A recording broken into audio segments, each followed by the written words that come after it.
மகரம் ராசி கடினமான உழைப்புக்கு சொந்தக்காரங்க, நேர்மையானவங்க, எல்லோரையுமே அனுசரித்து அன்பு காட்டுறதுலையும் உங்களோட பொறுப்புகளை உணர்ந்து அதை சரியாக செய்யறதுலையும் திறமையானவங்களா இருப்பீங்க.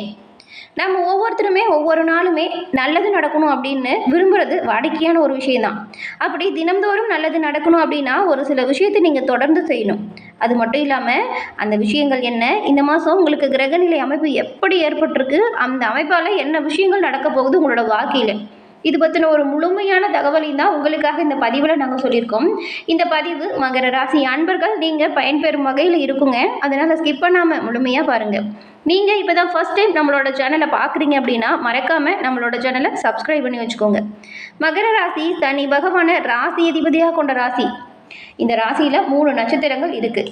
மகர ராசியில் வந்துட்டு பாருங்கள், உத்திராடம் 2, 3, 4ஆம் பாதமும், திருவோணமும், அவிட்டம் 1, 2ஆம் பாதமும் இருக்குது. உங்களுக்கு இந்த மாதம் ஏற்பட்டிருக்கும் கிரக நிலைகளால் என்ன மாதிரியான தாக்கம் வரப்போகுது அப்படின்னு தான் பார்க்க போகிறோம். அந்த தாக்கம் உங்களை பெரிதும் பாதிக்கக்கூடாது அப்படின்னா நீங்கள் சனிக்கிழமையில் சிவபெருமான் வழிபாடு செய்கிறது ரொம்பவுமே நல்லது. இந்த ஒரு விஷயத்தை தொடர்ந்து செஞ்சுக்கிட்டே வந்தீங்கன்னா நன்மைகளையும் நல்ல ஒரு முன்னேற்றத்தையும் நீங்கள் பெறுவீங்க. உங்களுக்கு சிவபெருமான் பிடிக்கும் அப்படின்னா ஓம் நமச்சிவாயா போற்றி அப்படிங்கிற மந்திரத்தை மறக்காமல் 3 முறை பதிவிடவும் செய்யுங்க. சிவபெருமானின் அருளால் எல்லாமே உங்களுக்கு நல்லதாக நடக்கும், நன்மைகள் வந்து சேரும். அதுக்கப்புறம் உங்களோட சொந்த ஜாதகத்தை நீங்கள் எளிய முறையில் கணிச்சுக்க விரும்பினா டிஸ்கிரிப்ஷனில் பாருங்கள், ஜோதிட நம்பர் கொடுத்துருக்கோம். அந்த நம்பருக்கு நீங்கள் ஃபோன் பண்ணாலே போதும், எளிய முறையில் உங்களோட ஜாதகத்தை நீங்கள் கணிச்சுக்கலாம், நன்மைகளையும் பெற்றுக்கலாம். அதுக்கு இது உதவியாக இருக்கும். இந்த ஒரு வாய்ப்பை தவற விட்டுறாமல் பயன்படுத்திக்கோங்க. உங்களுக்கு இப்போது கிரக நிலைகளை பொறுத்த வரைக்கும் தனமாக குடும்பஸ்தானத்தில் பாருங்கள், சனி பகவான் வக்ர இயக்கத்தில் ராகு பகவானோடு இணைஞ்சிருக்கிறாரு. அதுக்கப்புறம் ரணருண ரோகஸ்தானத்தில் குரு பகவான் இருக்கார். அஷ்டமஸ்தானத்தில் சுக்கிரனோட கேதுவும், பாக்கியஸ்தானத்தில் சூரியனும், தொழில் கர்ம ஜீவனஸ்தானத்தில் செவ்வாயோட புதனும் இணைஞ்சிருக்கக்கூடிய அமைப்புகளில் கிரகநிலைகள் அமைஞ்சிருக்கு. இந்த கிரகநிலைகளை பொறுத்த வரைக்கும் இந்த மாதம் உங்களுக்கு கலவையான பலன் தாங்க கிடைக்க போகுது. தொழில் ரீதியாக சில சாதகமற்ற நிலை வரலாம், ஆனால் உடல் ஆரோக்கியத்தில் நல்ல ஒரு முன்னேற்றம் இருக்கும். உங்களோட தொழிலும் சரி, வியாபாரமும் சரி, நல்ல ஒரு முன்னேற்றத்தை கொடுக்கும். அது உங்களோட வாழ்க்கையில் ஏற்றத்தையும் ஏற்படுத்தும். நீங்கள் இப்போ ஒரு புதிய வேலையை தேடுறவங்களா இருந்தாலும் சரி, இருக்கிற வேலையில் பதிவு உயர்வுக்காக காத்திருக்கிறவங்களா இருந்தாலும் சரி, நீங்கள் எவ்வளவு முயற்சி செய்கிறீங்களோ அதுக்கு அந்த முன்னேற்றம் இப்போ ஏற்பட போகுதுன்னு கூட சொல்லலாம். இந்த மாதம் நீங்கள் விரும்பிய நிலையை அடையவும் போகிறீங்க. சின்ன இடமாற்றம் வரும். அது தொழில், வேலை, வியாபாரம் எதுலையாவது ஒரு விஷயத்தில் நடக்கும். வெளிநாடு செல்லணும் அப்படின்னு நினைக்கிறவங்களுக்கு உங்களோட முயற்சி இப்போ சாதகமான முடிவையும் தரும். எந்த ஒரு பொறுப்பையும் ஏற்கிறதுக்கு முன்னாடி கவனமாக இருங்க. அந்த வேலையை செஞ்சு முடிக்க முடியுமா இல்லையா அப்படிங்கிறத யோசித்து முடிவெடுங்க. கூட வேலை செய்கிறவங்ககிட்ட அனுசரித்து போங்க. குறிப்பாக மாதத்தின் நடுவில் உங்களோட ஆவணங்கள் எல்லாம் சரியாக இருக்கா அப்படின்னு பார்த்துக்கோங்க. தொழில் மற்றும் வேலையில் இந்த மாதம் பாருங்கள், 17ஆம் தேதி வரைக்கும் 9ஆம் வீட்டில் சூரியன் இருக்கிறாரு. இந்த அமைப்பு ஒப்புதல், பயணம் மற்றும் பயிற்சிக்கு ஆதரவு கொடுக்கக்கூடிய ஒரு அமைப்பு. 10ஆம் வீட்டில் புதன் இருக்கிறாரு. இந்த ஒரு அமைப்பு நிறைய திட்டமிடலுக்கு உதவியாக இருக்கும். நீங்கள் எந்த ஒரு விஷயத்தையும் திட்டமிட்டு செஞ்சால் நன்மையை பெறக்கூடிய ஒரு அமைப்பு. தொழிலாக இருக்கட்டும், வியாபாரமாக இருக்கட்டும், நல்ல ஒரு திட்டமிட்டு செய்யுங்க. அதுக்கப்புறம் பாருங்கள், எல்லாமே நீங்கள் நினச்ச மாதிரி தான் நடக்கும். 17ஆம் தேதியிலேருந்து சூரிய பகவான் உங்கள் 10ஆம் வீட்டில் நீச்சமாக இருக்கிறாரு. அப்போ கொஞ்சம் வேலை பளு அதிகமாக தான் இருக்கும். உங்களோட மூத்தவங்க அவங்க சொல்கிற விஷயம் உங்களுக்கு கொஞ்சம் கோபத்தை கொடுக்குற மாதிரி கூட இருக்கும். ஆனால் அதெல்லாம் பெருசுப்படுத்தாதீங்க. கண்ணியமாக உங்களோட வேலையில் நடந்துக்கோங்க. நீங்கள் நினைக்கிற நன்மை கடைசி நேரத்தில் கூட நடக்கும். 18ஆம் தேதியிலேருந்து உங்கள் 7ஆம் வீட்டில் உச்ச குரு இருக்கிறாரு. மூத்தவங்க உங்களோட பங்குதாரர்களின் மூலம் நல்ல ஒரு ஆதரவை இந்த அமைப்பு பெற்றுக் கொடுக்கும். உங்களோட பேச்சுவார்த்தைகளில் கவனமாக இருந்துக்கோங்க. வெளிநாட்டு உறவுகள் மூலம் நன்மை வந்து சேரும். 27ஆம் தேதிக்கு அப்புறம் 11ஆம் வீட்டில் குரு பகவான் இருக்கிறாரு. நிறைய நன்மைகள் உங்களோட நண்பர்கள் மூலம் வந்து சேரும். பொருளாதார நிலையை பொறுத்த வரைக்கும் இந்த ஒரு காலகட்டம் ஒரு நல்ல நேரம் அப்படின்னு கூட சொல்லலாம். நல்ல ஒரு வருமான ஓட்டம் அமையும். முதலீடுகளிலிருந்து நல்ல வருவாயை நீங்கள் பெறுவீங்க. கடன் ரீதியாக நல்ல ஒரு மாற்றம் வரும். கடன் அடைக்கக்கூடிய வாய்ப்பு கூட உருவாகலாம். நிதி உதவிக்கு முயற்சி செய்கிறவங்க அந்த உதவியை பெறுவீங்க. இந்த மாதம் சின்னதோ பெருசோ முதலீடுக்கு ரொம்பவுமே நல்லது.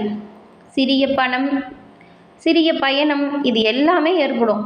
ஆன்மீக காரியத்துக்காக சில செலவுகளும் வரும். கடைசி வாரத்தில் ஒரு சாதாரண பட்ஜெட்டை பின்பற்றி நடத்தினா வாழ்க்கையில் நல்ல ஒரு உயர்வையும் நீங்கள் அடையலாம். இந்த மாதம் வந்திருக்கக்கூடிய கிரக அமைப்பு குடும்பத்திலையும் என்ன மாதிரியான மாற்றத்தை கொடுக்கும் அப்படின்னு பார்த்தா, குடும்பத்தை பொறுத்த வரைக்கும் இந்த மாதம் நல்லா தாங்க இருக்குது.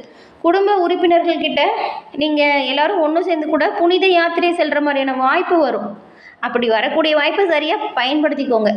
அதுவும் குலதெய்வ வழிபாடாக இருந்தால் ரொம்பவுமே நல்லது. உங்களுடைய ஒரு முக்கியமான வேலையில் உங்களோட தந்தை இல்லைன்னா சகோதரர்கள்கிட்ட இருந்த நல்ல ஆதரவை பெறுவீங்க. அந்த வேலையை சிறப்பாக செஞ்சும் முடிச்சு காட்டுவீங்க. நன்மை உங்களுக்கு வந்து சேரும். உங்களுடைய உறவுகளின் ஆதரவு பக்கபலமாக இருக்கும். வாழ்க்கை துணையின் ஆதரவு தொழில் விஷயத்தில் சில மாற்றத்தையும் கொடுக்கும். நீங்கள் உங்களோட தந்தை உடல் நலத்தில் மட்டும் கவனமாக இருங்க. அவங்களுக்கு ஏதாவது பிரச்சனை இருந்தால் கூட அதுலேருந்து மீண்டு வரக்கூடிய யோகம் இப்போ உங்களோட அம்சத்தில் இருக்குது. உங்கள் ஆரோக்கியத்தை பொறுத்த வரைக்கும் இந்த மாதம் ரொம்பவுமே நல்லா இருக்குன்னு கூட சொல்லலாம். பெரிய பிரச்சனை எதுவும் எந்த ஒரு பாதிப்பையும் தராது. ஆனால் வேலைப்பளு அதிகமாக இருக்கிறதுனால முதுகு வலி, கண் பிரச்சனை, இந்த மாதிரி சின்ன சின்ன தொந்தரவு வந்து போகும். ரொம்ப நேரம் நீங்கள் கண் சம்பந்தப்பட்ட பிரச்சனை வரும் பொழுது நீங்கள் மருத்துவர் அணுகிறது நல்லது. சரியான உணவு, ஓய்வு இதை பின்பற்றினால் நன்மையாக இருக்கும். உடல் ஆரோக்கியம் சிறப்பான முன்னேற்றத்துக்கு வரும். வியாபாரத்தில் சுய தொழிலாக இருந்தாலும் சரி, கூட்டாண்மையாக இருந்தாலும் சரி, உங்கள் வியாபாரத்தில் சில மாற்றம் நடக்கும்.